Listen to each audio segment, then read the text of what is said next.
আসসালামু আলাইকুম। আজ 22শে রমজান, 12ই মার্চ 2026।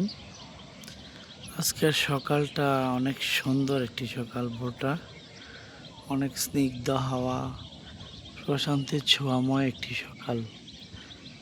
আজকের সকালটা আসলে ভালো লাগার মতো একটি সকাল, মনোমুগ্ধকর এবং মন প্রশান্তি করার মতো একটি সকাল। আলহামদুলিল্লাহ, এমন একটি সকাল পেয়ে আল্লাহ তাআলার অশেষ রহমতের মানে দিনে এই সকালটির প্রশংসা এবং আল্লাহ তাআলার এই দিনটির প্রশংসা করে দিনটি শুরু করার চেষ্টা করছি। আল্লাহ তাআলা সবাইকে শান্তি এবং প্রশান্তি সুখে রাখুন, এই কামনা করছি। আলহামদুলিল্লাহ, সবাই দোয়া করবেন।